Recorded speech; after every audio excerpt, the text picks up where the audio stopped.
A él coloco la presentación en la primera lámina porque se ve la lámina de México.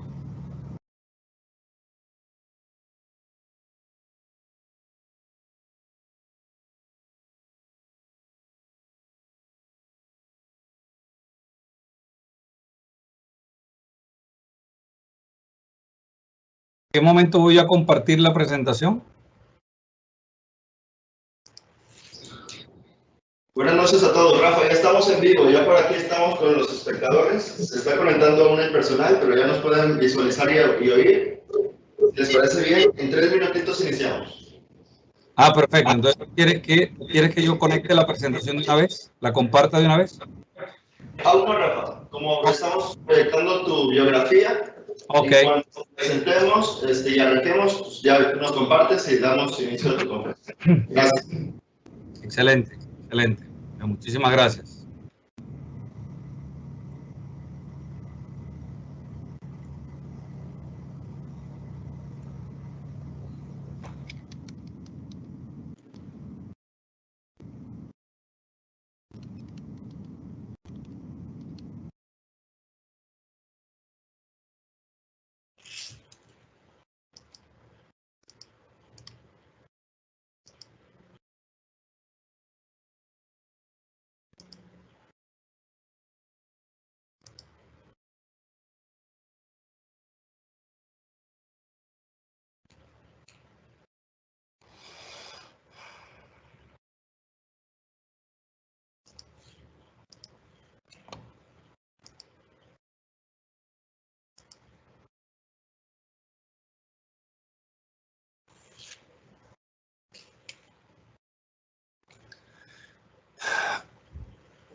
Muy buenas noches, Rafa.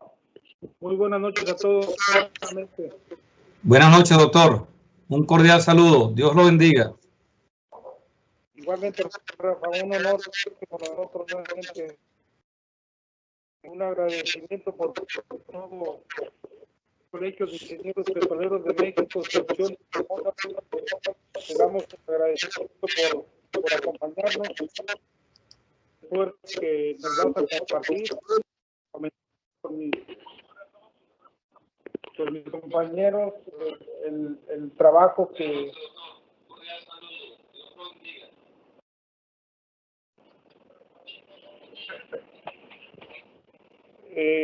me gustaría que nos hicieras el favor de compartirnos su currículum.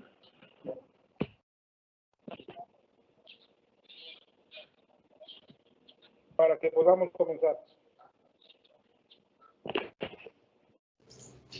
Sí, buenas noches a todos, doctor. Si me permite, con mucho gusto le damos lectura al currículum de Rafael Bermúdez, quien el día de hoy nos va a dar la conferencia Managing Reinvention, The Oil and Gas Industry Challenge Post-COVID. Rafael Bermúdez es un experto petrolero en el área de perforación y terminación con más de 22 años de exitosa experiencia internacional en 6 países tales como Venezuela, Arabia Saudita, México, Estados Unidos, Emiratos Árabes y recientemente en Irak, ocupando diversos roles y funciones de liderazgo en proyectos de perforación tales como gerente de perforación en Irak, experto de perforación y autoridad técnica en perforación y completación de pozos en Abu Dhabi National Oil Company y en los Emiratos Árabes Unidos. Drilling Performance Manager en Houston, Texas y especialista de perforación en Villahermosa, México, entre otros roles. Actualmente ocupa el cargo de presidente de Drilling Tech International, empresa internacional especializada en servicios de ingeniería de pozos y proyectos integrados para el sector energético.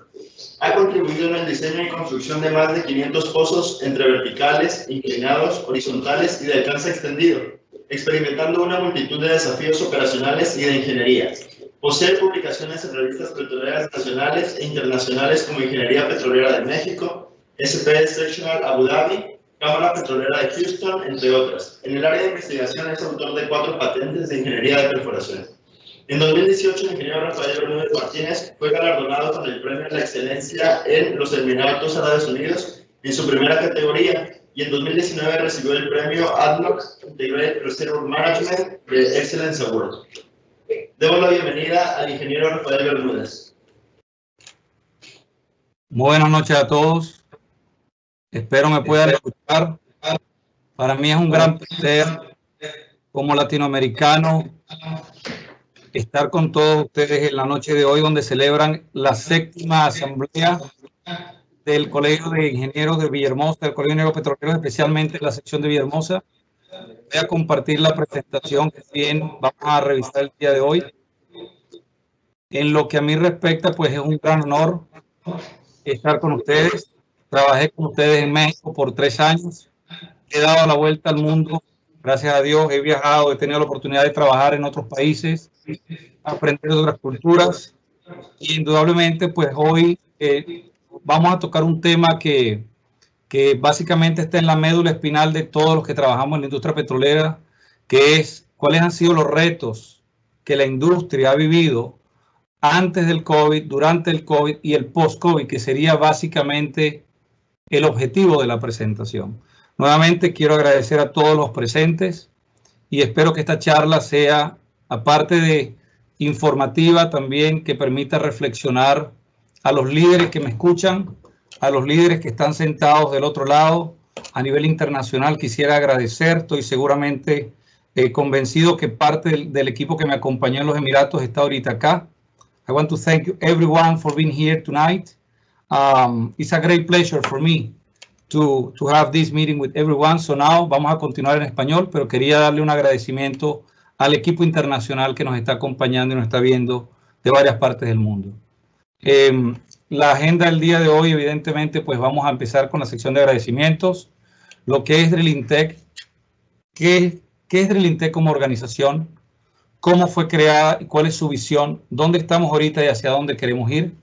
Vamos a hacer una pequeña introducción de lo que es el caso del COVID antes, durante y post-COVID, en particular hacia el sector energético, sector del que me siento profundamente miembro en todas las áreas. Desde muy joven formo parte de la industria petrolera desde el que tenía 14 años y pues he tenido la oportunidad de trabajar en diferentes países, en diferentes roles, y la industria petrolera es parte de mi vida. Entonces, les voy a transmitir lo que este estudio que se realizó con la compañía Crystal Energy y la compañía Aspen Tech, llamaron a 186 CEOs y tuve el honor de haber sido llamado para formar parte de ese análisis, de ese estudio. Y bueno, vamos a ver hoy el impacto que se logró recabar a lo largo de diferentes países, diferentes tipos de industrias públicas, privadas y del sector de oil and gas específicamente, y cuáles fueron los resultados de esta investigación. ¿Cuál es la visión actual? ¿Tenemos una nueva visión o vamos hacia una reinvención? ¿Cuáles son las conclusiones y las preguntas para que ustedes pues, puedan participar? No quiero dejar pasar el momento para primeramente felicitar a la Cámara que me invitó específicamente al Colegio de Ingenieros de México, sección Villahermosa, a su presidente, doctor Carlos Pérez Telles, al ingeniero Luis Reynold Martínez Sánchez, vicepresidente, al ingeniero secretario propietario Constancio Cruz Villanueva, al suplente secretario Raúl de Jesús. Raúl, muchísimas gracias por tu apoyo, e igualmente a la coordinadora de eventos Paola Santiago y a la alta directiva de Pemex, que tuvo a bien darnos la oportunidad de formar parte de este evento, que es la 7ª Asamblea Extraordinaria de Villahermosa, específicamente de la Cámara Petrolera. Antes de entrar en tema técnico, quisiera simplemente mencionar que es Drillingtech. Es una empresa especializada en la parte de exploración y producción, prestando servicios integrales de ingeniería y tecnología que se han venido recabando y recogiendo a lo largo de el caminar por el mundo, y hemos encontrado tecnologías que son fundamentales para el desarrollo de nuestros países en Latinoamérica. Y bueno, tenemos aquí las diferentes pilares que forman parte de lo que es Drillingtech como organización. Voy a utilizar el pointer para que entonces podamos revisarlo. Básicamente tenemos la línea de servicios integrados, asesoría en construcción de pozos verticales, horizontales de todo tipo, consultoría integral, la parte de sección de equipos petroleros, entrenamiento y desarrollo de negocios, y a nivel de Setmeca, que es nuestra holding company para tener todo lo que forma parte de los equipos petroleros requeridos para estos proyectos. Nos encontramos distribuidos en varias partes del mundo. Solamente para que tengan una idea de quién es Drillingtech y efectivamente pues quién es su presidente, Rafael Bermúdez, pues que tengo ahorita el honor de dirigir esta charla ante ustedes. Quiero hacer un especial énfasis en la persona que tuvo la gentileza de invitarme a mí a formar parte de este estudio, la doctora Carol Nasle. La doctora Carol Nasle es una eminencia en petróleo. Ella ha participado, como ustedes pueden ver aquí, en altísimos medios de comunicación como experta petrolera. Ha estado pues básicamente asesorando gobiernos, y la compañía Crystal Energy en conjunto con la compañía AspenTech, como lo pueden ver acá, generó un documento que básicamente compilaba lo que se entiende como Managing Reinvention de Oil and Gas Industry Challenges Post-COVID. Tratar de entender dónde está la industria petrolera en el momento del COVID y hacia dónde tendría que manejarse para poder avanzar. No es menos decir que la doctora Carol Nasle pues, ha sido la mejor consultora energética independiente del Reino Unido, premio que se lo otorgaron directamente en todos los medios de comunicación internacionales, ¿no? La compañía AspenTech es el soporte desde el punto de vista estadístico que acompañó este estudio. Esta compañía pues tiene una cantidad de años trabajando en la parte de data management y digitalization, especialmente en artificial intelligence de la industria. Entonces se combinaron el conocimiento de Crystal Energy a nivel de petróleo, todo lo que tiene que ver con petróleos renovables y no renovables, derivados, y la parte digital que evidentemente la puso Aspen Technology, para entonces ya entrar en lo que fue este estudio que se realizó durante el mes de septiembre a noviembre del año pasado, específicamente a 186 CEOs y altos ejecutivos del mundo del sector energético, como lo mencionaba, de empresas públicas, empresas privadas y empresas de servicios. Quiero destacar que la empresa pública es aquella empresa que cotiza en bolsa. Son las empresas que están ahorita, pues evidentemente, famosas en el mundo y que evidentemente forman parte de la revolución tecnológica a la que la industria petrolera ahorita está inmersa, ¿no? Y cómo esas empresas evidentemente vivieron el impacto del COVID-19. Quiero agradecer especialmente a todo el equipo que me ha acompañado para poder iniciar esta presentación, a mi equipo exactamente los que se encuentran en mi país natal, Venezuela, en México, en los Estados Unidos, y a mi familia por todo su apoyo. Voy a iniciar ya formalmente con la presentación. Cuando el COVID-19 llega inicialmente en diciembre del 2019 y golpea al mundo como un tsunami. Se declara la pandemia mundial en marzo del 2020. Se genera un decrecimiento de la economía del 4.5% en el mismo año. El consumo global de energía sufre una contracción del 5.9% global. Eso es un número dramático. La reducción de las emisiones de CO2, que fue una de las áreas que la vamos a analizar en la presentación, la vamos a ver con más detalle, pero la reducción de las emisiones de CO2 habla de que esa paralización que hubo, evidentemente también impactó estas emisiones de CO2 que no queremos que sigan ocurriendo, pero que evidentemente se vieron en la pandemia, se vieron reducidas en la pandemia, producto de que no había evidentemente la movilización. Está registrado como el evento de mayor impacto en la historia del sector energético, y el precio del crudo cayó a menos $37.6 por barril el 20 de abril del 2020, para ser preciso. ¿Cuáles fueron las bases del estudio que se ejecutó? pues quiero destacar 6 de las casi 50 preguntas que se hicieron a los CEOs y a los ejecutivos para entender qué pensaban ellos, dónde estaban ellos al momento del COVID, cuáles eran los planes que tenían para poder sobrellevar esta situación. Le voy a mencionar algunas de las preguntas para su referencia. ¿Cómo las empresas del sector energético manejaron el COVID? Y cada uno pues dio su respuesta, ¿no? ¿Cuáles fueron los principales retos y oportunidades enfrentados durante la pandemia? El COVID-19 forzó a redimensionar las estrategias y prioridades de su empresa. ¿Quiénes fallarán y quiénes emergerán más fuertes después del COVID-19? Fue una de las preguntas más críticas, ¿no?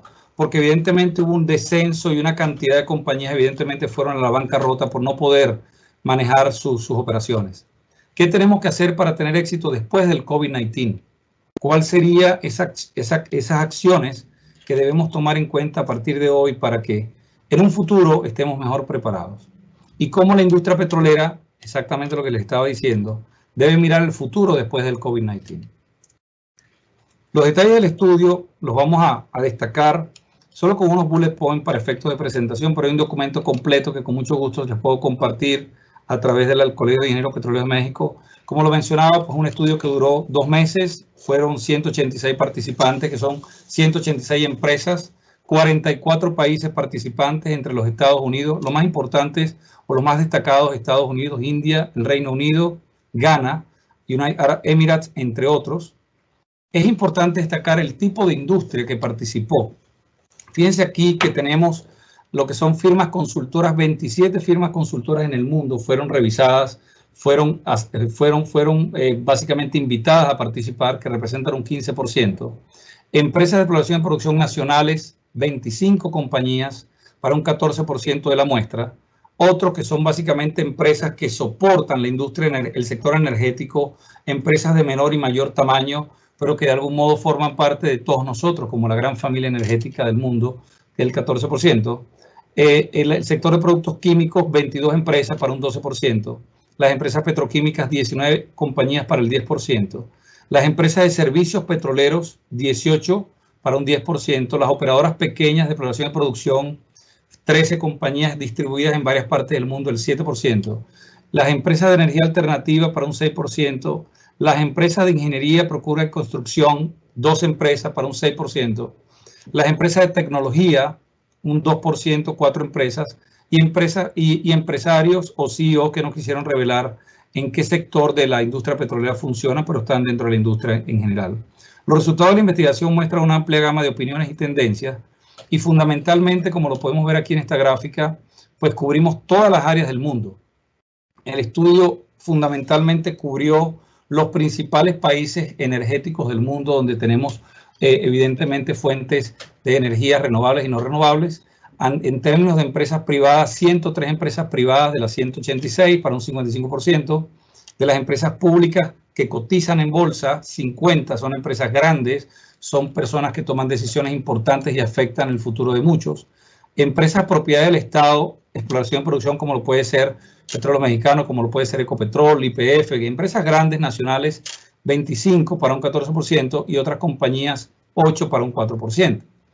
Por cargo desempeñado podemos observar acá que tenemos desde directores y vicepresidentes, líderes de departamento, niveles ejecutivos, gerentes intermedios, entre otros. Entonces, evidentemente, pues este estudio, la base, la fundación del estudio fue bien dirigida a una multitud de compañías de diferentes rangos y diferentes participaciones y conexiones dentro del sector petrolero, y la respuesta de este estudio evidentemente refleja el sentimiento y la dirección hacia dónde se dirigen las empresas del mundo al día de hoy. Antes de hablar del 2020 y en adelante, tenemos que saber cómo estábamos antes del 2020. ¿Qué pasó de 1990 al 2019? ¿Cómo venían las tendencias del consumo energético mundial? Sería irresponsable de mi parte empezar a hablar del 2020 en adelante sin hacer un pequeño briefing, un pequeño recap. ¿Cómo estábamos antes? Fíjense lo siguiente. A nivel de consumo energético, en millones de toneladas de petróleo equivalente, los países, las regiones como Europa, el Pacífico, Centro y Suramérica, África, Norteamérica, Medio Oriente, América Latina y Asia. Aquí podemos ver cada uno. Vamos a hacer una pequeña referencia. Europa pues ha tenido un consumo de consumo energético, entiéndase consumo energético, energía total, lo que es petróleo, gas, electricidad, carbón, biomasa y calor. Entonces, claro, la energía total es la sumatoria de todas ellas, y en consumo energético total, pues Europa pues, se ha mantenido estable, igualmente Centro y Suramérica.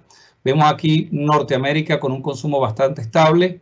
Vemos la parte de América Latina también estable, pero vemos indudablemente que los países del continente asiático han tenido un crecimiento exponencial de su consumo energético. No olvidemos que son países cuyas poblaciones ya superan el billón de habitantes, ¿no? Más allá de eso, pues evidentemente aquí América Latina y África se observa que han empezado a incrementar su consumo energético. Sin embargo, en el 2019 en particular se empezó a notar una desaceleración del crecimiento del consumo, que eso se llama ralentización. Se disminuyó el consumo un 0.6 versus un 2% que venía incrementándose el consumo energético promedio anual del 2000 al 2018. Indudablemente las sanciones de los Estados Unidos hacia países como Venezuela e Irán también afectó el consumo energético mundial, lo ayudó, o sea, disminuyó el consumo energético mundial porque esos países pues están bastante limitados en su actividad de exploración y producción. Como pueden ver, la tendencia en general es una tendencia a la alta, es una tendencia fuerte a seguir el crecimiento y el consumo energético, ¿no? A nivel de consumo petrolero, vamos a hablar ahora solamente de petróleo, de crudo. Aquí podemos observar cómo los países de Europa han tenido una tendencia a bajar. Los países de Centro y Suramérica se han mantenido estables en los últimos años. Los Estados Unidos, Norteamérica, pues ha tenido un crecimiento, y la parte de América Latina pues ha tenido cierta contracción por las restricciones presentes, como lo mencioné. Asia, esto es importantísimo que lo tomemos en cuenta, Asia se ha mantenido prácticamente con un consumo muy moderado o discreto, y los países de África y del Medio Oriente han tenido un crecimiento. En general, pues se observa que los Estados Unidos, prácticamente Norteamérica y el Medio Oriente han tenido un crecimiento de discreto a medio. Pero la tendencia en general es una tendencia que se está estabilizando con tendencia a la baja por lo que ocurrió en el 2019. El consumo mundial de gas, vamos a hablar un poco del gas. El consumo de gas se observa que evidentemente pues hay una tendencia creciente. Aquí nuevamente pues el continente asiático empieza su tendencia incremental del gas. Igualmente se observa en el Medio Oriente un mayor consumo de gas. No es un secreto para nadie decir que los grandes países, vamos a hablar del Medio Oriente, Saudi Arabia, Qatar, Kuwait, Omán, los Emiratos Árabes Unidos, son países en un desarrollo bastante marcado, y ese desarrollo pues se observa en el consumo de gas y en su desarrollo y crecimiento. Vamos a hablar del carbón. Fíjense que el carbón, en general, el carbón viene ya en un proceso de estabilización hacia la baja. Sin embargo, pues los países del Medio Oriente han tenido muy poca participación. Los países africanos también, pero los países asiáticos, insisto, han tenido un crecimiento inmenso del carbón como fuente de energía versus otros países como por ejemplo Estados Unidos, que cada día el carbón es menos la cantidad de carbón que se utiliza por evidentemente la contaminación que produce a nivel de CO2. Y esto es un problema que si hacemos un pequeño recap, los que conocemos un poquitico de la industria en términos políticos, el Acuerdo de París que se sostuvo en el 2015, donde se sentó China y especialmente Rusia para tratar de minimizar las emisiones de CO2, es precisamente buscar un control de esta sección de acá que estábamos mencionando, que son los países de mayor consumo de carbón y definitivamente de mayor producción de CO2 en el planeta. A nivel de consumo de electricidad, fíjense que igualmente en Asia se observa un crecimiento grande de la parte del consumo eléctrico, y en la parte de energías renovables aquí me quiero detener un poco porque creo que es un dato importantísimo de esta presentación que nos debemos llevar todos los que trabajamos en la industria petrolera. La industria petrolera siempre ha visto el petróleo como su única fuente en general, ¿no? Porque evidentemente siempre ha sido el petróleo y sus derivados la razón de existir de todas las compañías que a lo largo de muchos años hemos visto. Sin embargo, las energías renovables han venido creciendo, específicamente en los últimos 4 años, y se han venido expandiendo. Fíjense como ya hoy por hoy el 27% del consumo de energía del mundo está enfocado o es proveniente de recursos de energía renovable, ¿no? Eso es un dato supremamente importante porque eso habla que las energías renovables, fíjense esta gráfica que les quiero mostrar, van a la alza. O sea, todo lo que tiene que ver con la energía solar, la energía hidroeléctrica, bioenergía, geotermia, todo ese tipo de energías evidentemente venían creciendo, inclusive en el 2020, aquí lo podemos ver, la parte de energía renovable, cómo va en crecimiento, y las empresas de exploración y producción en general. De hecho, Shell acaba de anunciar el día de ayer públicamente su plan de conversión a energías renovables en el corto plazo. Y así otros países, ¿no? Y en las emisiones de CO2, como lo mencionaba ya para cerrar este pequeño sumario, las emisiones de CO2, lo que es la quema de combustible de CO2, proviene de tres principales elementos, o tres principales fuentes de energía, de petróleo. La quema de petróleo evidentemente representa un 33% del CO2 del mundo. El carbón representa un 44%, por esas razones que hay ese acuerdo para tratar de reducir el consumo de energía producto del carbón, y eso es algo que evidentemente involucra a los países asiáticos y evidentemente también a Rusia. Y a nivel de gas, la quema de gas para producción de CO2 genera un 23% de emisión de CO2 en general. Luego ahora vamos a hablar un poco del año 2020, ya hicimos una historia, vamos ahora a hablar del 2020, qué pasó. Hubo efectos políticos también, hubo efectos de COVID que incidieron en nuestra industria. Vamos a hacer una pequeña revisión de lo que este humilde servidor pudo encontrar en las redes, en la web, para de algún modo pues enunciar lo que vamos a hablar más adelante en relación a la industria, ¿no? Fíjense que en el año 2019 aparece el COVID en China.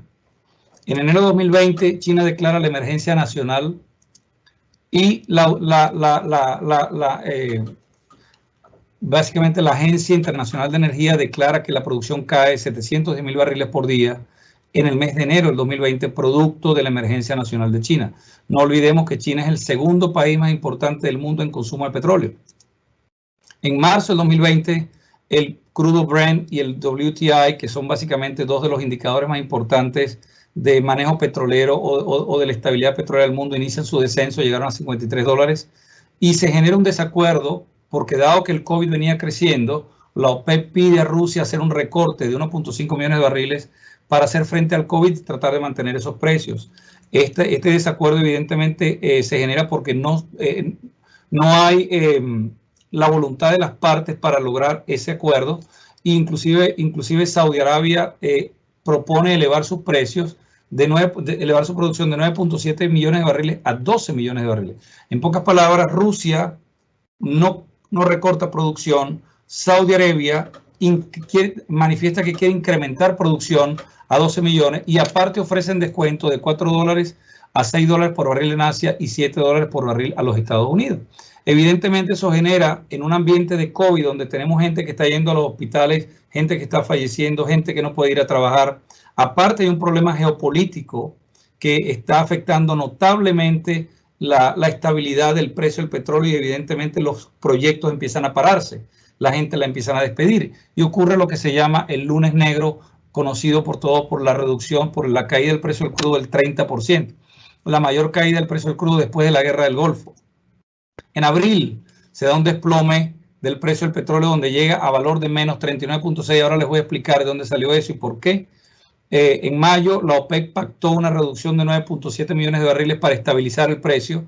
Básicamente los principales players de esta situación, pues evidentemente Saudi Arabia y Rusia, pues se logró un acuerdo para que ellos puedan de algún modo estabilizar el precio y de ahí en adelante pues la situación empezó a mejorar. La reducción de la demanda energética fue gigante. ¿Por qué? Porque evidentemente tener a 3.000 millones de seres humanos en cuarentena generó una disminución notable del consumo energético a todo nivel.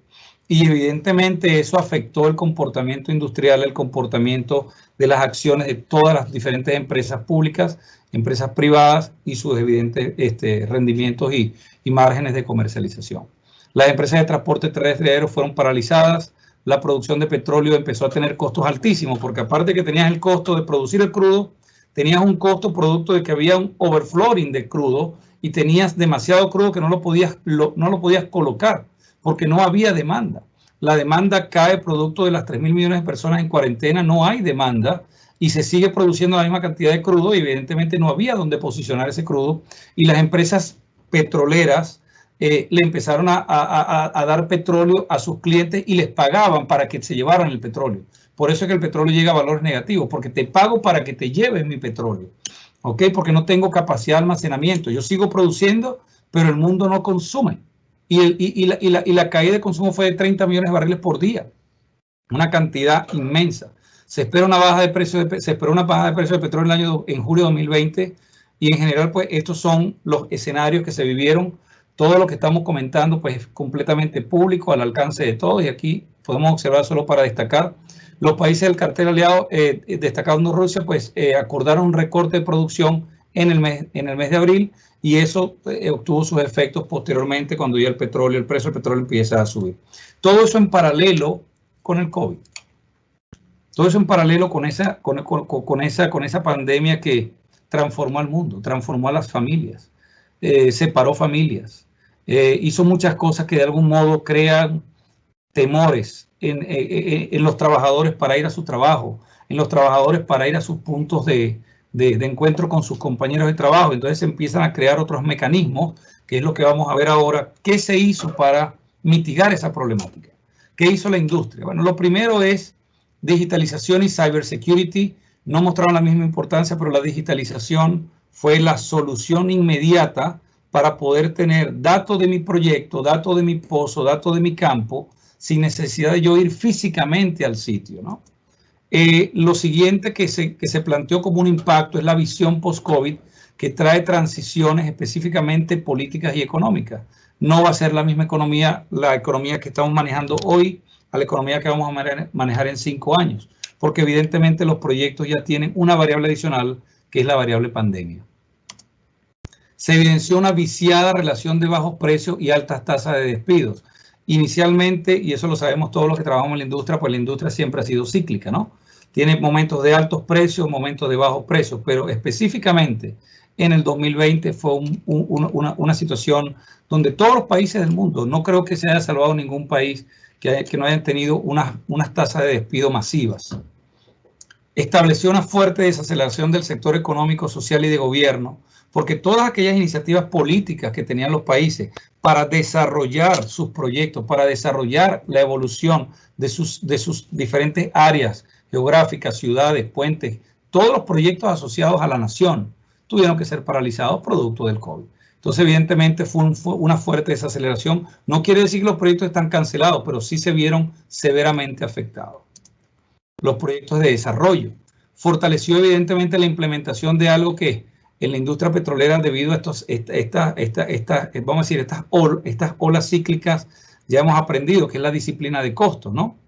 La disciplina de costos la aprendimos en el 2008, la reaprendimos en el 2014 y ahorita volvió a tocar. Entonces, toda la industria en general, pues, es un sector que ha aprendido el manejo de costos de manera fuerte porque lo ha vivido en carne propia. Entonces, nos hemos tenido que reinventar la parte de disciplina de costos para ser más eficientes, con menos recursos y con menos, evidentemente, inversión. Y eso nos lleva a buscar mecanismos alternativos, ¿no? También se trabajó con horarios flexibles, también se habló de home office, con pagos parciales, etcétera, ¿no? Ya la gente no gana lo mismo, la gente gana menos porque de algún modo pues están trabajando desde sus casas, no están manejando a la oficina, no tienen que pasar una cantidad de hazard o de situaciones y evidentemente pues eso crea unas nuevas estructuras de costo a nivel salarial. El sector energético, inclusive en el 2020, seguía polarizado, donde estamos hablando de green energy y que está orientada a las energías renovables versus los combustibles fósiles, que indudablemente es la energía de la que todos nosotros venimos ya acostumbrados desde hace muchísimos años.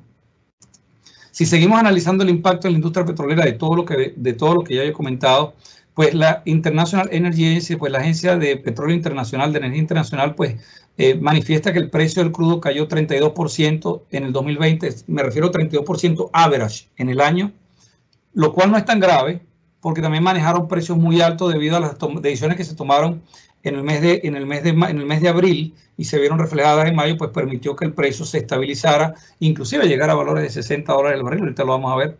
La mayoría de las empresas mostraron no estar preparadas para el COVID. Eso es una realidad, eso lo sabemos todos los que estamos en la industria. Nos dimos cuenta hasta dónde éramos una industria sensible a esta situación y no bien equipada para poderla enfrentar. El mayor reto de la pandemia fue asegurar la seguridad del personal. La seguridad, me refiero yo a la salud del personal y la continuidad operativa.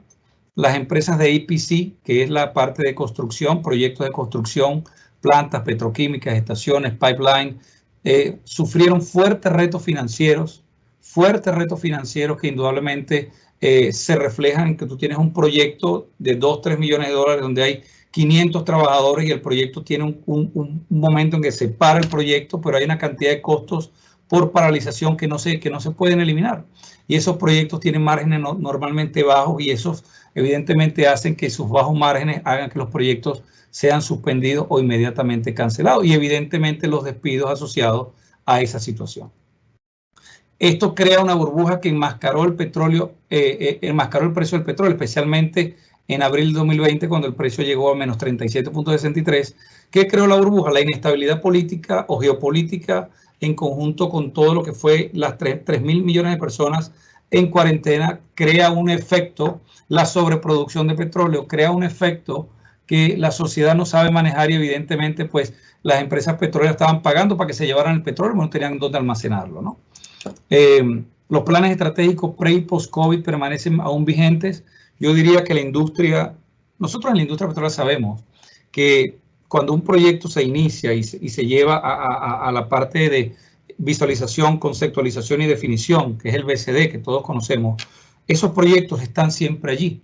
Y lo que estamos haciendo ahorita es los tenemos on hold algunos y los vamos a reactivar en la medida en que la industria nos dé la esperanza de que vamos a tener un mercado más estable para poder invertir el capital necesario para desarrollar nuevos yacimientos, desarrollar nuevas exploraciones, desarrollar nueva producción, desarrollar en general lo que es el crecimiento de la industria petrolera en diferentes campos y diferentes bloques. Específicamente, eso lo hemos visto mucho en Latinoamérica. México lo ha vivido mucho. México siempre está creciendo, se está expandiendo y evidentemente todos esos planes, más allá del COVID, están allí. Y le pido a todos los líderes que me están escuchando pues que los tomen y que pongan en el 2021 y los años por venir su mejor esfuerzo para que esos planes se ejecuten, para que toda la gente, todo ese grupo de profesionales que tuvieron que salir, no les quedó más remedio, puedan regresar a su industria, puedan regresar a sus oficinas y podamos llegar a la normalidad que todos queremos llegar. Esa decisión está en los líderes, esa decisión está en los presidentes, esa decisión está en los altos dignatarios del mundo. Y esa decisión está en nosotros, en forzar que las cosas se den. Es importante decir, ¿estaba el sector energético preparado para el COVID? Es una pregunta. Bueno, dijeron, el 58% de los consultados dijo que la industria afirmaron que sus organizaciones no estaban preparadas, que no había planes de contingencia. Claro que todas las empresas tienen planes de contingencia, pero no había planes de contingencia por tan largo tiempo, más de un año. ¿Quién va a tener planes de contingencia por más de un año? Ni la NASA los tiene. Con procesos nuevos tales como digitalización, trabajo remoto, home office, todo ese tipo de cosas no formaban parte de un plan de contingencia porque no se visualizaba que iba a ser tan importante y necesario que la digitalización y todo lo que tiene que ver la parte de IoT, el Internet, fuera tan importante como lo es hoy para nosotros. Por ejemplo, ahorita yo estoy sentado en una oficina en Houston y ustedes están en varias partes del mundo y nos estamos comunicando. Esto no existía antes. Y ahora es una realidad, y ahora es una verdad, y es algo que nos permite comunicarnos mucho más rápido. Antes era una utopía, tenías que viajar, llegar a sentarte con la persona frente a frente, ya eso evidentemente no es así. Las pequeñas y medianas industrias, empresas de servicios, refinerías y petroquímicas fueron las menos preparadas porque evidentemente, y ahí le va la respuesta, porque es un sector de la industria petrolera sumamente costoso. Cuando tú tienes que modificar una refinería, modificar una planta petroquímica, las inversiones son multimillonarias.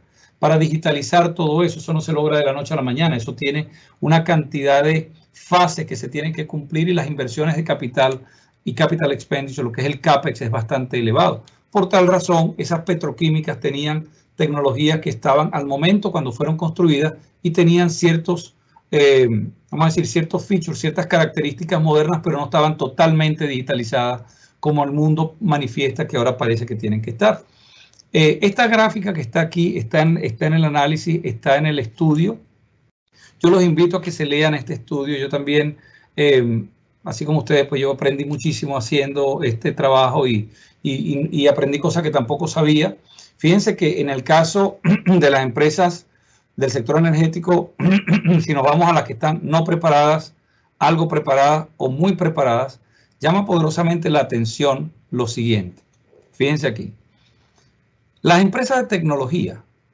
Acuérdense que habíamos hablado que eran 4 empresas de tecnología muy grandes que se consultaron. Ellas manifestaron estar muy preparadas para el COVID, claro. Y eso lo hemos visto.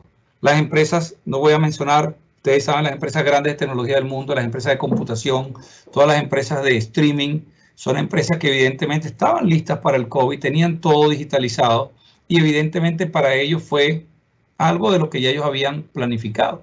Las empresas de los otros segmentos, como lo hablamos, que son las empresas de servicios profesionales, servicios de ingeniería, etcétera, pues son empresas que ya estaban caminando hacia la digitalización. Las empresas pequeñas y medianas también manifestaron que sí, que estaban preparadas, y también se notó dentro de, si lo vemos por silos, empresas privadas, empresas públicas y empresas del Estado, las empresas más preparadas eran las públicas y específicamente de tecnología.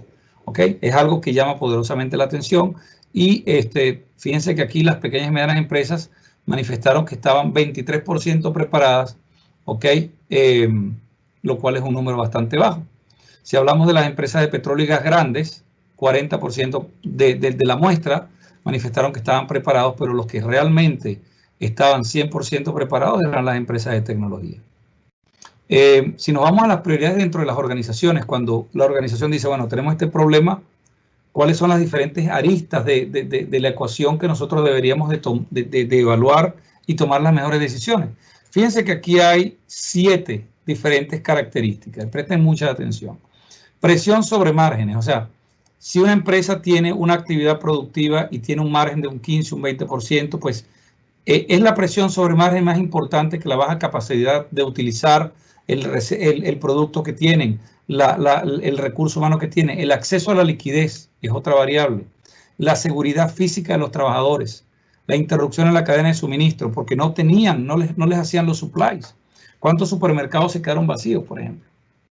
No había cadena de suministro. Igualmente pasó en la industria. Tú querías que te llevaran un tubo y no había quien te llevara el tubo, no había transporte. Entonces, todas estas variables se consolidaron dentro de lo que se llama prioridades organizacionales y llama mucho la atención lo siguiente. El 90% de todas las empresas consultadas, de las 186, estuvieron de acuerdo que, evidentemente, el área de seguridad de los trabajadores, presión en márgenes de ganancia o márgenes comerciales y preparación para trabajar en el mundo digital eran las 3 áreas más importantes. Eran como los 3 pilares, pues, como las 3 patas de una mesa. Pero nos dimos cuenta también que otras áreas, como por ejemplo exceso de inventario, interrupción en cadena de suministro, acceso de liquidez, no dejaban de ser importantes, pero también fueron consideradas por muchos de los CEOs y los directivos encuestados. Entonces, llama mucho la atención que al final de todo este ejercicio que vivimos en el 2020, un ejercicio muy doloroso, que se llamó COVID, pues ¿qué se fortaleció? Bueno, la inteligencia artificial, porque ahora las empresas quieren que todo sea digitalizado, porque si mañana no podemos ir por Y o por Z, tenemos que tener control de nuestros procesos, por ejemplo. Tenemos que entender los patrones de comportamiento del crudo, de los pipelines, de los fluidos multifásicos, etcétera, para poder tomar decisiones, qué pozo intervenir, qué planta parar, qué línea parar y por qué.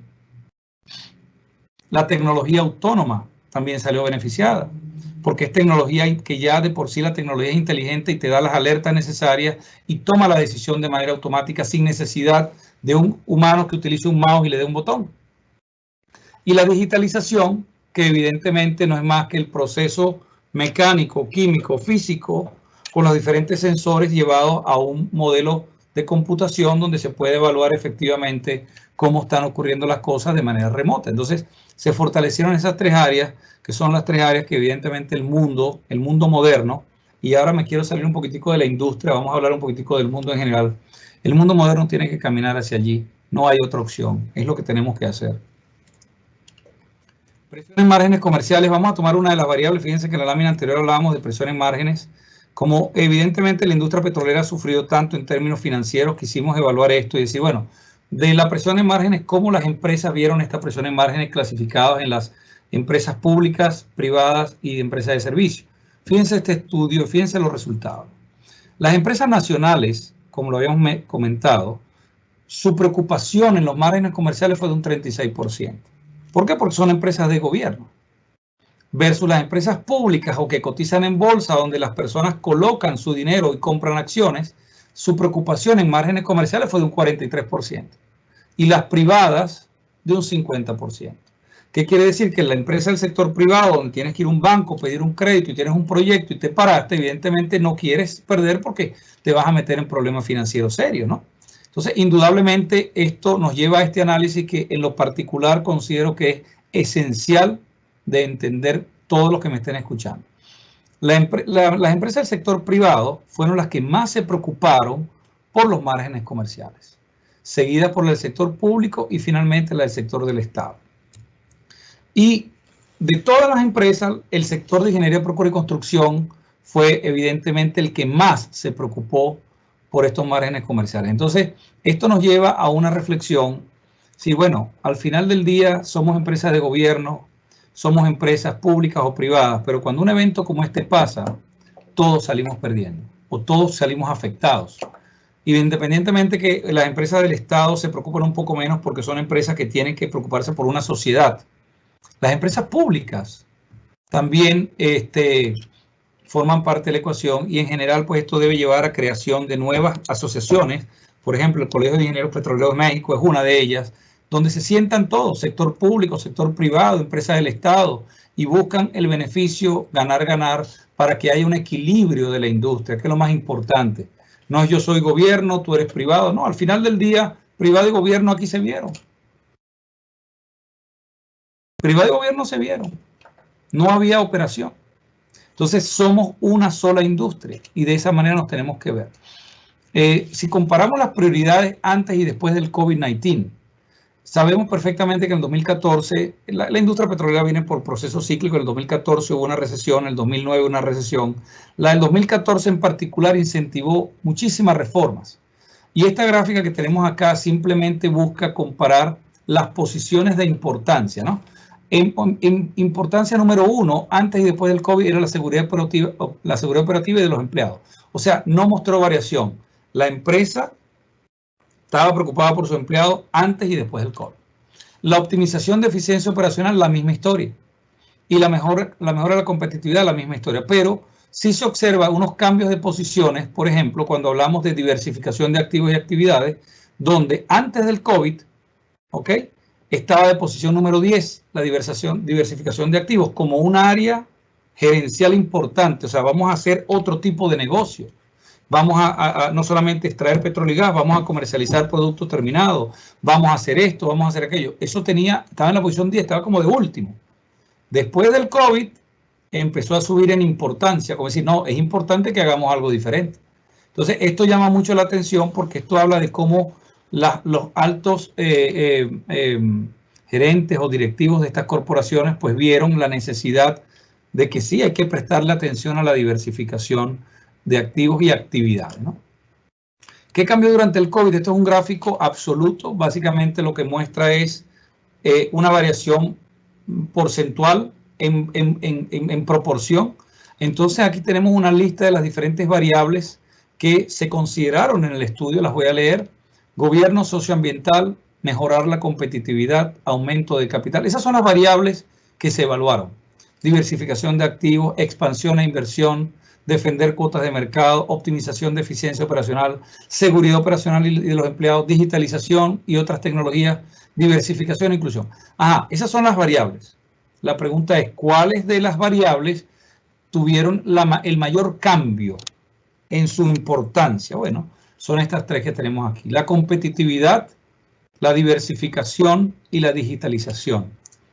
Si nos vamos un poco más a detalle, cuando hablamos de la competitividad o las competencias, hablamos de incremento de trabajo en equipo. A veces estábamos en las oficinas y no nos hablábamos. Y al momento que empezamos a trabajar online, pues ahora son reuniones y entran 10 y 15 personas que antes en el mismo edificio era un problema para que la gente se subiera y se sentara en la sala de reuniones. Eso fue una lección aprendida. El uso efectivo de los recursos, que uno de los recursos más importantes, el más importante recurso del ser humano se llama tiempo. Entonces la gente empezaba a tener reuniones 7, 8, 9, 10, 11, 12, 1, 2. Y tú llamabas a las personas, no, que tengo reunión a las 2, tengo a las 3, tengo a las 4. ¿Cuándo en la vida se reunía la gente tanto en la industria en un tiempo normal? Eso nunca pasaba. Una reunión a las 9, después una a las 11. Pero ahora el mundo digital nos llevó a una aceleración. ¿Por qué? Porque era una reunión tras otra. Gente trabajando a las 8, 9, 10 de la noche, que son parte de lo que vamos a conversar ahora, que son las consecuencias de esa digitalización y el abuso que le hemos dado los miembros de la industria, ¿no? En general el mundo, pero vamos a hablar un poco de la industria. Cuando queremos hablar también del maximizar el uso del Internet, el Internet antes era un recurso necesario para transmitir información, hoy es un recurso necesario para operar, que es diferente. No es lo mismo transmitir información y guardarla en un CPU, a que si esa información yo no la tengo en donde estoy yo, no se puede operar, porque no se puede tomar una decisión. Entonces hoy por hoy el Internet es un activo, así como lo es un pozo. El Internet es un activo, así como lo es un edificio. Es un activo para empezar es un activo del planeta, pero a nivel petrolero es un activo. Porque sin Internet no hubiera digitalización, no estaría yo ahorita hablando aquí. No se hubieran controlado los pozos que tuvieron que controlarse de manera digital remota, porque no se podía ir al campo. No se pueden cerrar y abrir válvulas. No se pueden tomar decisiones en un momento dado que se pueden tomar remotos si tenemos evidentemente el Internet. Entonces el concepto de Internet ya dejó de ser, como lo que se vio en el pasado, algo fancy. No, es una realidad y es un activo como ver un edificio. ¿Ok? Acelerar la digitalización, la comunicación digital efectiva. También decíamos que tenemos muchas reuniones, pero estamos siendo efectivos. Fue una de las cosas que se evaluaron en este estudio. Mejorar la conectividad, la parte de data streaming. Siempre cuando estamos conectados online, hay una cantidad de fallas, que se cae el Internet, etc. Eso fue una de las áreas que hubo que acelerar para mejorar eso. Maximizar el valor del dato, operaciones integrales digitales y en general pues todas las diferentes áreas asociadas a la digitalización. No es un secreto para nadie que surgieron nuevas áreas, que es la bioseguridad. Entonces ahora hay un nuevo departamento, el departamento de bioseguridad, y hay un montón de gente que trabaja en bioseguridad. Eso no existía en el 2018. Eso no existía en el 2019. Yo viajé a México, para que tengan una idea, hace como 2 meses. Bueno, para que yo entrara al edificio, aquello fue un poema. Párese aquí, métase en esta máquina, el aparato y la persona. Y es un proceso que antes no existía. Viene aquí, señor, pase adelante. Hola, Pedro, ¿cómo estás? Hola, Juan, ¿cómo estás? Y te sentabas. Ya no. Ya es un proceso que pareciera que nunca vas a llegar a hablar con la persona que tienes que hablar. Bueno, y eso es precisamente la bioseguridad, garantizar que nadie se contamine, pues. ¿Cuál fue la respuesta de las organizaciones ante el COVID-19? Adoptó un ambiente de trabajo flexible, 15.3%. Introdujo nuevas reglas de seguridad, lo que estoy ahorita conversando precisamente. Se vio en la necesidad imperiosa de acelerar la digitalización, reducir los costos operativos al máximo para poder tener flotabilidad en el tiempo. ¿Ok? En general, esas son las 4 consecuencias más importantes, más destacadas que podemos ahorita comentar. El impacto en el GDP, evidentemente todos que estamos en el mundo petrolero sabemos que el GDP no es más que la tasa de crecimiento mundial. Fíjense lo que pasó en el 2019, había una tasa de crecimiento según el Fondo Monetario Internacional del 2.8% y según el Banco Mundial del 2.4%. Pero si nos vamos al 2020, miren lo que pasó. Según el Fondo Monetario Internacional, 4.4% fue la tasa de decrecimiento mundial y 5.2% en consecuencia. Cada instituto tiene números distintos, pero en general el Economic Growth del 2020 fue negativo, fue menos 0.4.5, el consumo energético, como se los comentaba, fue menos 5.9 y las emisiones de CO2, que yo considero que es positivo que hayan disminuido. Y de ahí tenemos que aprender mucho, a ver qué podemos hacer para cuando volvamos a la normalidad, ese volumen de emisiones siga cayendo, ¿no? Por ahí escuché que el Acuerdo de París se van a celebrar unas reuniones posiblemente en el tercer cuarto del año, donde se van a sentar, son 195 países, se van a sentar a buscar la forma, porque independientemente que el acuerdo inició en 2015, las emisiones de CO2 siguen creciendo abruptamente. Entonces hay que ponerle un alto a esto, ¿no? El impacto del PIB mundial, esto es una lámina que yo quiero que vean con un poquitico de visión más allá de México, vamos a ver el mundo como tal. Fíjense que la India, uno de los países más afectados por el COVID, fíjense cómo su Producto Interno Bruto cayó menos 25. O sea, ¿qué quiere decir el menos 25? Que de cada 100 unidades, llámese unidades cualquier producto que tú quieras, este mouse es una unidad, ahora hay menos 25. O sea, ni siquiera es cero, es menos, es negativo. ¿Qué quiere decir? Que para mantenerse, están en deuda para mantenerse, sin vender un centavo. Eso es gravísimo. Ese es el sentido del PIB, Producto Interno Bruto, la capacidad de una nación de producir bienes y servicios por unidad de área en función de la población que tiene. Eso es el PIB. Si el PIB es negativo, eso quiere decir que esa población, que ese país no tiene la capacidad suficiente de producir bienes y servicios para su propia manutención. Eso es el PIB. Entonces, aquí tenemos la India en negativo. Quise resaltar porque es que en todos los países en general nos pasó, porque estaban 3 millones de personas en cuarentena. Esa es la consecuencia que vivimos. Y evidentemente no la queremos volver a vivir. Y Dios proteja al mundo, Dios proteja a todos los trabajadores, a los líderes del mundo que se sienten y discutan y vean el mundo un poquitico más allá del dólar, sino ver el mundo hacia las personas, hacia los seres humanos. Porque al final eso es lo que somos. Somos una raza, la raza humana. Esta gráfica que está aquí es del Banco Mundial. Es una gráfica que habla del consumo de petróleo. Fíjense acá. Casi 100 millones de barriles por día se consumen en el mundo. Dado el COVID, la reducción en consumo bajó casi 15 millones de barriles. Cuando tú te bajas más a detalle y seguimos viendo la parte de precios, ¿ok? Daily prices desde enero a noviembre. Disculpen si hay unos detallitos en inglés. Pero fíjense que en el mes de abril, como comentábamos, caímos en el negativo. ¿Pero qué pasó también en abril? Bueno, aquí empezaron los aeropuertos a aparecer cementerios. Aquí las calles eran básicamente vacías en grandes partes del mundo, países como Italia, por ejemplo.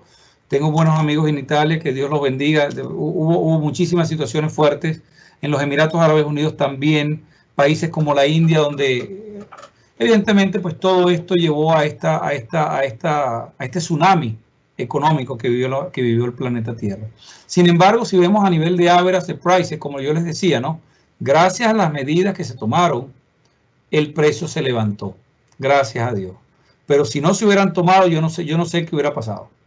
En general, gracias a Dios, pues estamos aprendiendo de las experiencias. Pues evidentemente esto le va a quedar a nuestros hijos y a los hijos de nuestros hijos qué se hizo en el COVID y qué aprendimos en el COVID. Porque en ese sentido tenemos que ser suficientemente sabios para tomar las decisiones estratégicas, no solamente comerciales, porque el mundo tiene que continuar. La India, por ejemplo, es un país que está viviendo momentos sumamente difíciles. Italia igualmente, como lo podemos ver en esta lámina. En general todos los países en el 2020, ¿no? Pero unos más que otros. Y por ello hay que rezar y hay que pedir que sus gobiernos logren salir adelante, ¿no? El consumo de electricidad en el 2020, fíjense que el único país que está en positivo es China. No voy a emitir ningún comentario al respecto, pero solamente China es el único país que está en positivo en consumo energético. O sea, ¿qué quiere decir? Que en el año 2019 tenían una tasa de crecimiento del 4%, en el año 2020 una tasa de crecimiento del 2%, hubo una desaceleración del 2%, pero igual están creciendo. Solamente China. Si seguimos adelante, las emisiones de CO2, los países con mayor cantidad de emisiones, evidentemente el Reino Unido, 2020, ¿ok? Tenemos España, tenemos muchos países que indudablemente pues las emisiones de CO2 fueron negativas, ¿ok? En el volumen de CO2 que se generaba, se dejó de generar, lo cual es positivo, pero esto se generó producto de una pandemia. Esto no se generó producto de unas decisiones gerenciales y de gobierno. Esto se generó por una pandemia, esto se generó por una cuarentena de 3.000 millones de personas. Por eso fue que esto se generó. La idea es que nosotros aprendamos de esta gráfica y digamos, bueno, ¿qué podemos hacer para que esto siga así sin pandemia? Eso es lo que tenemos que hacer. Ver de qué manera la industria del sector energético logra bajar el consumo de la quema de petróleo, de gas y de coal para de algún modo pues minimizar la emisión de CO2 que tanto ha dañado al mundo, ¿no? Una de las principales áreas del post-COVID que se estudiaron es qué va a pasar en los próximos 5 años. Aquí hay una de las preguntas clave. Volatilidad del precio del petróleo y gas. Mantuvo el 20.6% de la atención del sector, ¿no? La contracción del mercado, 15.6%. Claro que se está contrayendo porque ahora es muchísima menos gente la que está trabajando. Regulaciones más estrictas. Pero fíjense cómo con el tiempo, cuando hablamos de los próximos 10 a 15 años, que es este sector de acá, la volatilidad de precios pues baja en importancia. Ya no es el 20%, ahora es el 11%. Quiere decir que se tiene fe y esperanza que los gobiernos van a lograr estabilizar el precio del petróleo en un rango aceptable y entonces ya la volatilidad dejará de ser una preocupación. Pero sin embargo, fíjense que aquí, si seguimos viendo la gráfica, la parte de competencia por fuentes de energía, que estamos hablando que el 27% de la energía del mundo es la energía renovable al día de hoy, pero son energías que van en una tendencia creciente muy fuerte. Se visualiza que en 10 a 15 años estas energías renovables van a competir severamente con las energías no renovables. Por esa razón se convierten en una de las preocupaciones de nuestro sector. Yo diría que nosotros deberíamos, en vez de preocuparnos, incluirnos en ese crecimiento y apoyar a que esas nuevas energías también sean parte de nosotros como una evolución de nosotros mismos. Las tensiones geopolíticas, evidentemente, fíjense que pasan del 8% al 10.5%. Quiere decir que se visualiza a nivel geopolítico unas tensiones fuertes, y esas tensiones fuertes las estamos viendo, las venimos viendo el año pasado, se han venido viendo y no, esto no es una charla de ningún tipo político ni nada por el estilo, pero está allí, ¿no?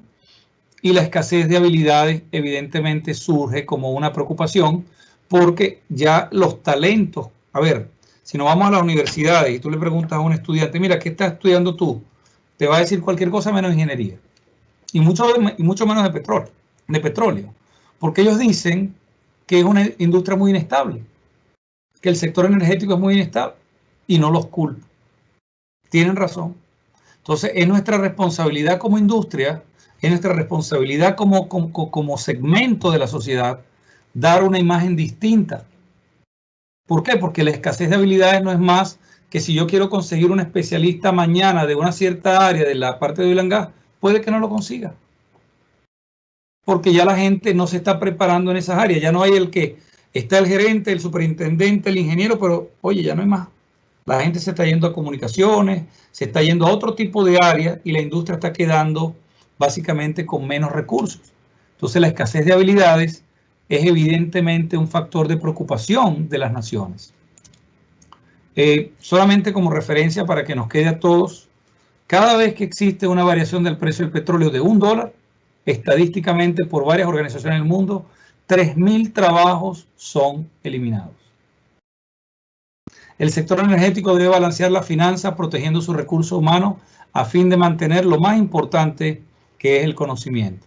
Tenemos que tratar de capitalizar el conocimiento de los que estamos ahorita y tratar de que ese conocimiento permee a las diferentes escalas de las organizaciones, porque el conocimiento que tenemos, los que estamos en la industria de hace 10, 15, 20 años, eso vale oro. Y ese oro hay que darlo a las nuevas generaciones para que la industria continúe y la industria se siga fortaleciendo. Como parte de la respuesta que yo mismo di como CEO a esta pregunta, yo dije claramente que sin duda la volatilidad del petróleo junto con sus consecuencias inherentes, actualmente hemos agregado otro factor a la ecuación de la industria del precio, a la ecuación de la industria del precio del petróleo, llamada pandemia. Por lo tanto, las decisiones comerciales se tomarán con extrema cautela. Esa fue la respuesta que este servidor dio a esa pregunta, que está exactamente en el libro. Entonces, si vemos esas preocupaciones en términos gráficos, ¿no? Hablamos del sector privado en color azul, la principal preocupación es el aumento de la demanda. Ellos quieren que la demanda aumente para que haya más proyectos, para que ellos evidentemente crezcan, y eso está bien. Ellos están preocupados por el incremento de impuestos, evidentemente, están preocupados por eso, y están preocupados porque el mercado está reducido, ya no hay tantos proyectos como antes. Entonces la empresa privada quiere que haya más proyectos, quiere que haya más actividad para ellos generar más empleo y evidentemente pues generar una actividad económica, y eso tiene total sentido. Cuando vamos al sector público, repito, empresas que cotizan en bolsa están preocupadas por el cambio climático, están preocupadas por los cyberattacks porque evidentemente son empresas de tecnología y están preocupadas por la volatilidad de precios. Y si nos vamos a las empresas del gobierno, en general empresas del Estado, el 22% de ellas manifiestan que están preocupados por las regulaciones del Estado, las tensiones geopolíticas y las energías alternativas. En total, pues evidentemente aquí les listo, esta lámina es supremamente importante porque esta lámina simplemente muestra las, 9 áreas estratégicas que todo gobierno, toda empresa de exploración y producción tiene que tener en la mesa de reuniones de la directiva. Regulaciones del Estado, aumento de la demanda, cambio climático, incremento de impuestos, tensiones geopolíticas, cyberattack, reducción del mercado, volatilidad y energías alternativas. ¿Por qué? Porque esa es la preocupación del mundo. No podemos solamente preocuparnos por sacar el barril de hoy. Tenemos que ver mucho más y crear una industria para el futuro. Se espera una reducción de la demanda de petróleo y gas según la Energy Information Administration, que no es más que la Asociación Nacional de Energía, Internacional de Energía. Cybersecurity debe estar en el centro de la transformación de la era digital. Yo siempre he hablado que el cybersecurity es como una moneda, ¿no? La parte digital de un lado y el cybersecurity del otro. O sea, quiere decir que tenemos que tener dos lados de la moneda para poder crecer, porque de nada ganamos teniendo digital todo si no tenemos protección. Al final, la transición de la energía, o sea, a nivel de post-COVID, ¿qué es lo que se visualiza a nivel de transición? Bueno, el 22% dice que las grandes compañías están buscando diversificarse fuera de petróleo y gas, lo cual es una decisión sabia. La transición hacia combustibles más limpios se acelerará alrededor del mundo. Eso lo manifiesta el 20% de los 186 CEOs consultados. Los recortes de inversión del día de hoy conducirán a un mercado ajustado en los próximos 5 años. Todo lo que yo quiero que todos los que me estén escuchando, ojalá tengamos en esta sala a nivel mundial algunos CEOs de compañías importantes, como los que tenemos ahorita con ustedes en México, pero también en el mundo, ¿no? Es importante que la parte de proyectos y los recortes de inversión sean evaluados en el objetivo de ejecutar los proyectos que se puedan ejecutar al día de hoy. Específicamente los proyectos enfocados en la sostenibilidad de la organización, de la industria y del país. Esos proyectos requieren esa inversión y si esa inversión no se da, fíjense lo que dice el estudio, el mercado estará muy ajustado en los próximos años. ¿Qué quiere decir? No habrá capacidad de poder crecer porque el mercado no lo va a permitir. Si nos vamos a la visión post-COVID, se quiere también mejorar la eficiencia. El 24% de las empresas lo manifestaron así. El 20% manifiesta adoptar la digitalización. Un 19% trabajo en casa. Yo creo que el trabajo en casa es algo muy positivo. Creo que también beneficia a la industria y beneficia a la familia porque permite un balance entre trabajo y familia. Y creo que eso se va a mantener, estoy casi seguro que eso se va a mantener en los próximos años, en las próximas décadas, eso no va a parar. Va a haber un balance. Reestructurar el portafolio de las actividades un 14%, serían las conclusiones más importantes del estudio que hoy por hoy les presento. Ya para cerrar y por agradecerles su tiempo, pues yo quería dejarles un mensaje que este servidor humildemente escribe en función de los 22 años que tengo trabajando en la industria petrolera y se los voy a leer. La industria petrolera ha sido, es y será siempre motor de la sociedad y como tal luchará para salir adelante de todos los retos que se le presenten. El COVID-19 nos ayudó a entender nuestras debilidades y enfocar la dirección hacia un futuro de desarrollo energético estable. Esta palabra es muy importante. Tenemos que tener una industria estable. Dentro de la armonía geopolítica, fíjense las palabras, armonía geopolítica. Sabemos lo que pasó en el 2020, sabemos lo que pasa en la cuestión de la discusión de los acuerdos energéticos. Eso tiene que llegar a un punto de armonía necesaria para balancear el mercado de las energías combustibles y renovables. Nosotros somos la industria, luchemos por el futuro. Humildemente, Rafael Bermúdez Martínez para todos ustedes.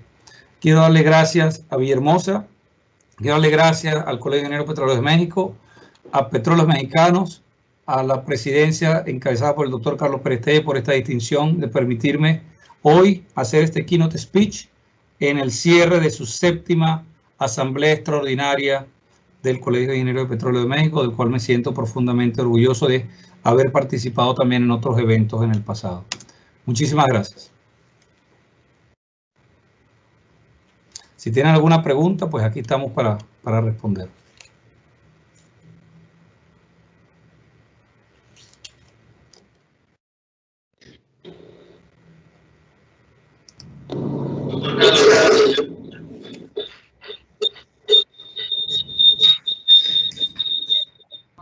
En el chat hay una pregunta.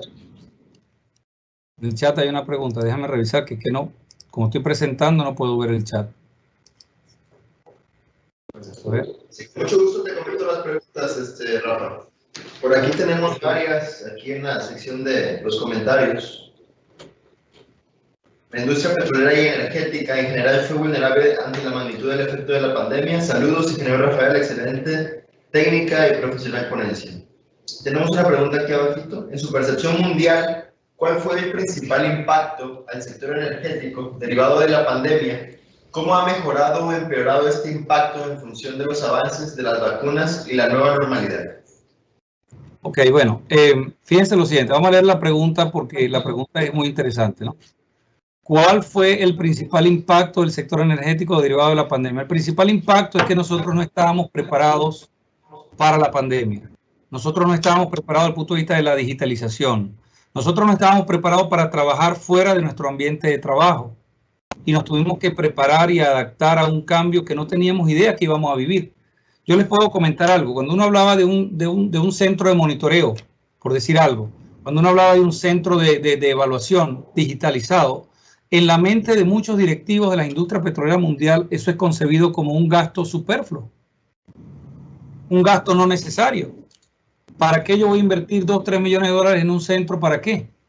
Bueno, el para qué precisamente es que en ese centro es el cerebro de la organización. En caso de una crisis, nosotros tenemos un lugar donde podemos tomar las decisiones que se tengan que tomar para que evidentemente el resultado pueda ser rápido y eficiente sin necesidad de tener que ir a las instalaciones. Entonces, en ese sentido, el principal impacto del sector energético es que no estábamos preparados para vivir en un ambiente digital.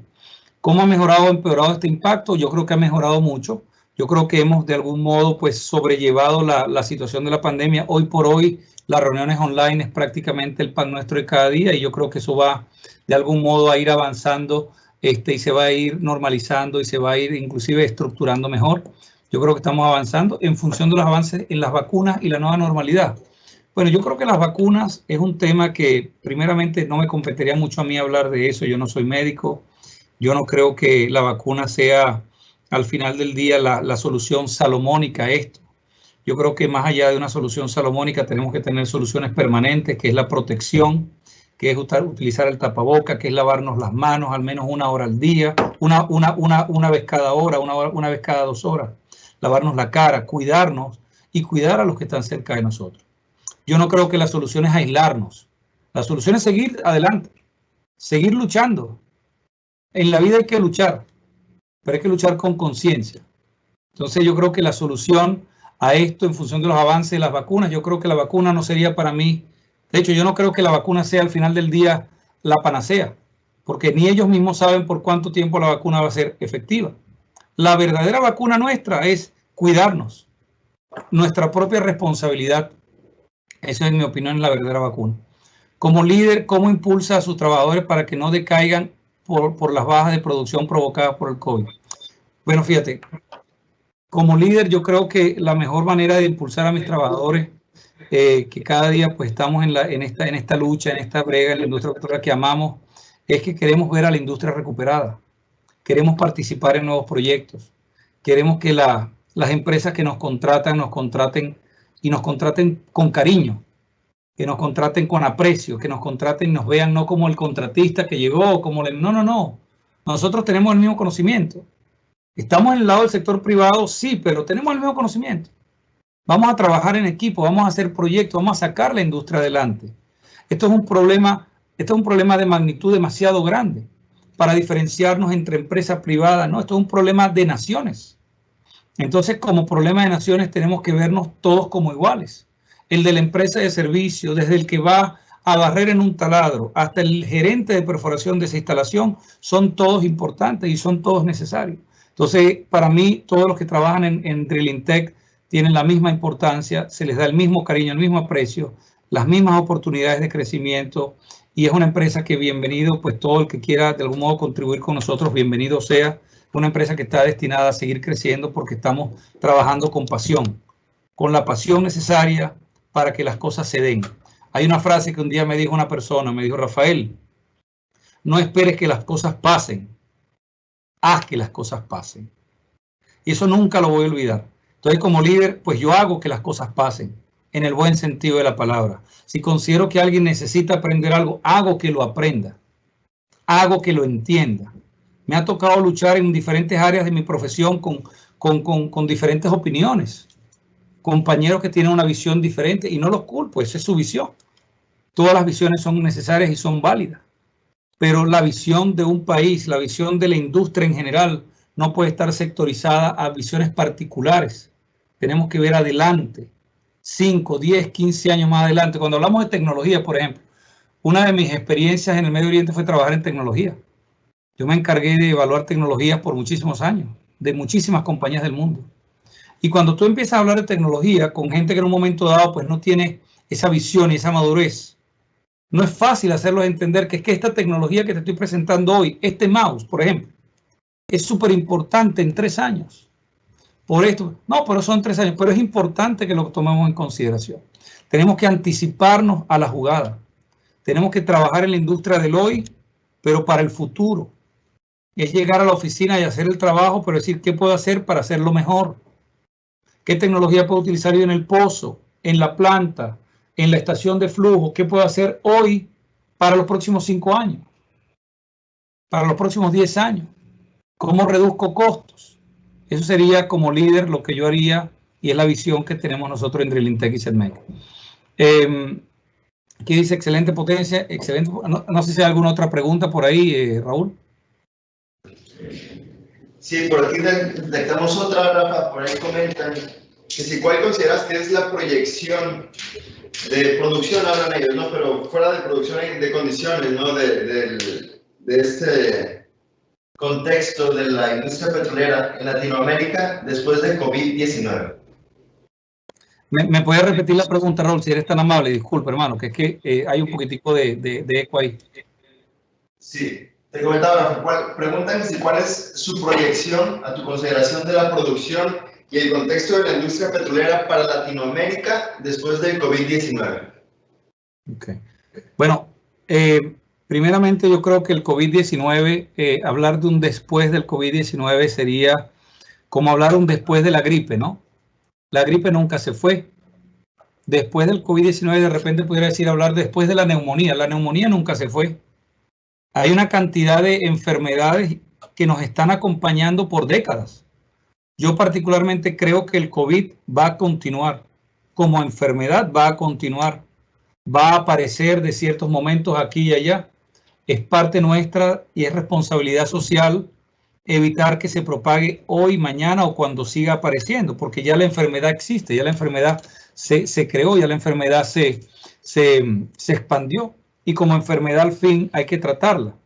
Yo diría que la industria tiene que adaptarse a cualquier pandemia.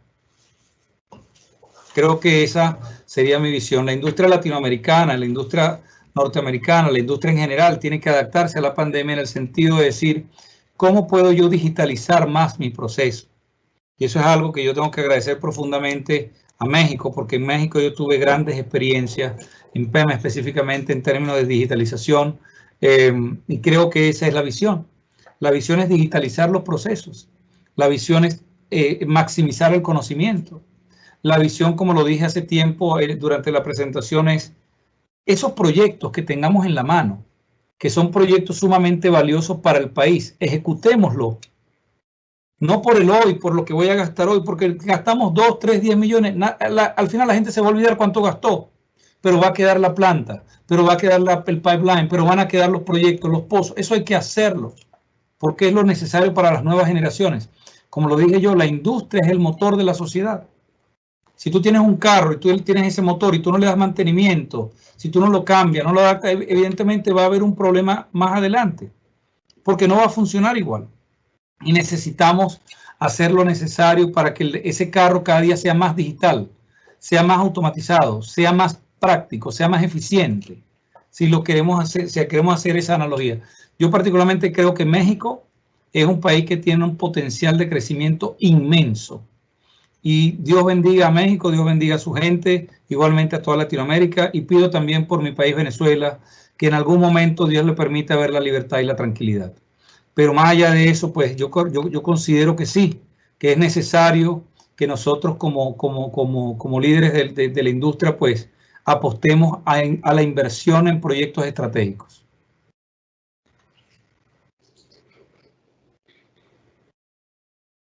Rafa, pues con esto cerraríamos la sesión de preguntas. Doctor Carlos, no sé si nos hiciera el favor de cerrar la conferencia, por favor.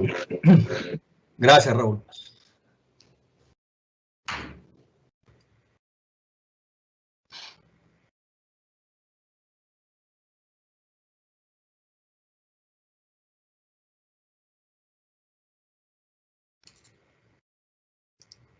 Por ahí vemos que ya abrió su micrófono, doctor. No sé si hay algún detalle. ¿Nos escucha usted?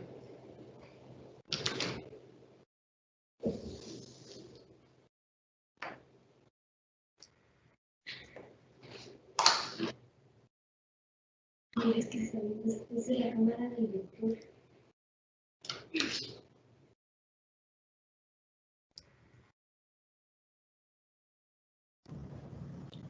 Creo que no nos Creo que por ahí el doctor está teniendo detalles con su micrófono. Vemos que lo tiene abierto, pero no alcanzamos a escucharlo.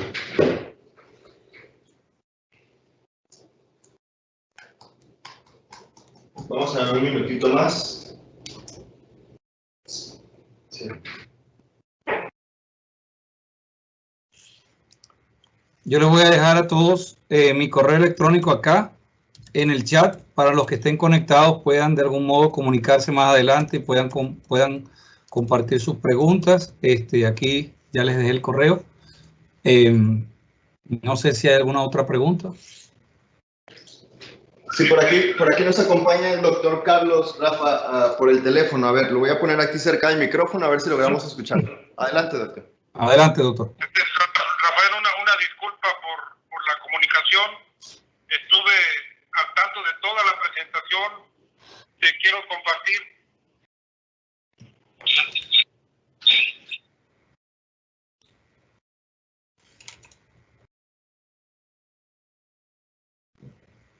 A ver si me escucha, Rafael. Sí te escucho, sí lo escucho, doctor, sí lo escucho. Adelante.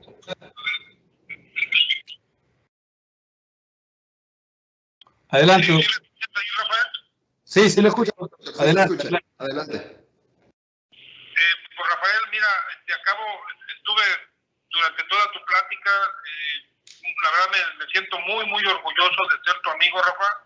Como siempre, el crecimiento que has tenido en la industria alrededor del mundo lo acabas de vertir en esta gran plática con la pasión que siempre has tenido como ser humano y como profesional.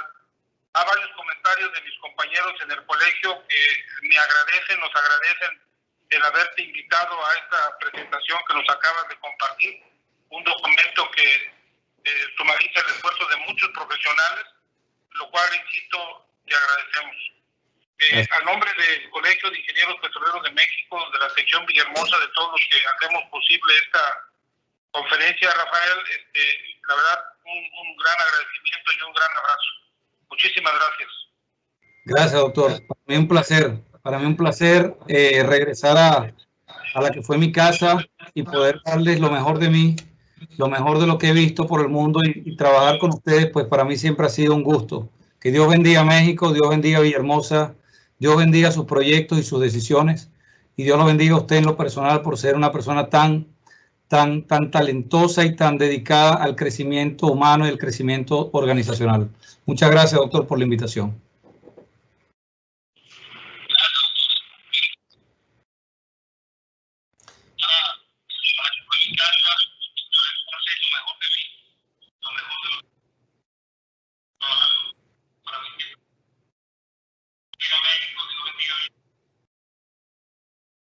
Yo creo que por el delay, Rafa, nos está escuchando un poquito retrasado. Sí, muchas gracias, Raúl. Bueno, pues con esto concluiríamos nuestra reunión. Le pediría al ingeniero Luis Reynolds que nos haga el favor de hacer la clausura de nuestra asamblea. Doctor, por ahí el Inge Reynolds no tiene habilitada la opción de abrir su micrófono. Considero si podría ser usted mismo, por favor. Gracias. Bueno, pues a todos los que nos acompañaron en esta asamblea, Rafael, muchísimas gracias. Con esto damos por concluido. Que tengan una excelente noche y un excelente fin de semana. Un abrazo a todos. Cuídense mucho. Hasta luego, doctor. Dios te bendiga. Hasta luego. Buenas noches. Muchas gracias, Rafa. Buenas noches a todos. Saludos. Buenas noches a todos. Gracias. Buenas noches.